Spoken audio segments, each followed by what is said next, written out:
നമ്മുടെ നാട്ടിലെ ആരെങ്കിലുമൊക്കെ കൊഴിഞ്ഞു വീഴുമ്പോൾ നമ്മൾ എന്താ ചെയ്യുന്നത്? പെട്ടെന്ന് അവരെ എടുത്തോണ്ട് ഹോസ്പിറ്റലിൽ പോകും. പക്ഷെ പലരും തന്നെ മരിച്ചു. അപ്പൊ നമ്മൾ പറയും പെട്ടെന്ന് ഞങ്ങൾ കൊണ്ടുപോയായിരുന്നു, എന്നിട്ട് അവർ രക്ഷപ്പെട്ടില്ല. ഇപ്പൊ നമ്മളാണെങ്കിൽ പെട്ടെന്ന് ഹോസ്പിറ്റലിൽ എത്തിച്ചു, 10 മിനിറ്റ് കൊണ്ട് എത്തിച്ചു എന്നൊക്കെ പറയും.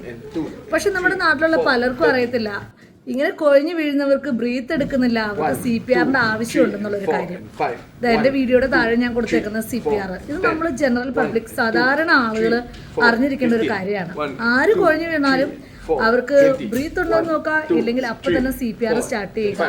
അത് ഹോസ്പിറ്റലിൽ കൊണ്ടുപോകുന്ന 10 മിനിറ്റിനേക്കാളും വളരെ ഉപകാരമായിരിക്കും നിങ്ങൾ കൊടുക്കുന്ന 1 minute.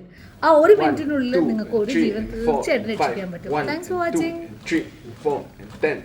1 2 3 4 15 1 2 3 4 20 1 2 3 4 25 1 and 2 and 3 and 4 and 30